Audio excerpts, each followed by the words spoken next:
So I'm going to be demonstrating pelvic decompression. I know sometimes we learn this in osteopathic medical school as pubic decompression. I just like the term pelvic decompression. I feel like it's less obtrusive of a name.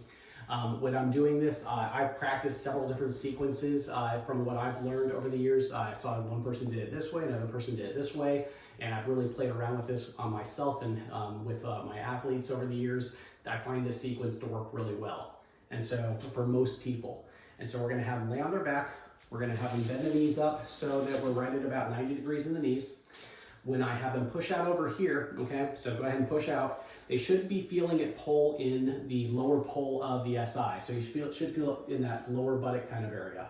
Now with this, it's a muscle energy technique, but there isn't really a new barrier to achieve. So I find that kind of rocking the pelvis back and forth like this really helps kind of re-articulate the SIs as well as the pubic bone, the pubic symphysis. Go ahead and push again and relax. So I'll do a series of 3 of this one more time. And again, always making sure that they're feeling it at the area that you're trying to get it to. So I want to make sure that they're feeling that at the lower pole of the SI. Now I'm going to put my hand in between, okay? I'm going to have you smash my hand in between here, okay? Smashy, smashy. And very often, relax. And I'm going to do this here. Very often you can feel if there's a little bit of a subtle difference between their abductor and adductor strength. And a lot of times that is part of a deficiency that maybe led to them having back, sacroiliac kind of pain, things that we need to kind of coach them to work on. When she's doing this, go ahead and push in again here. You should feel pulling on that pubic bone. Should really get that adductor complex, okay? Relax much more medial towards the pubic symphysis. And I'm gonna rock them like this one more time here. And sometimes you need to coach them a little bit harder, okay? And relax so that they're feeling it to that level. Okay, and relax, and then I'm gonna drop the legs out a little bit wider here, okay? So now I'm gonna have her push out against me with the legs, now put about 45 degrees in external rotation. So go ahead and push out, and you should feel that pulling in the upper pole of the SI. Is that where you feel it?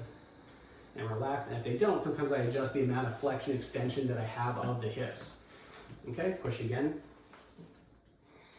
And relax, and if you feel like you're not strong enough to be able to kind of resist them, you can kind of rest this against your stomach and you can kind of do this, push against me again here. And relax. Okay, and then the last part of the sequence is I'm gonna have them, relax, I got you.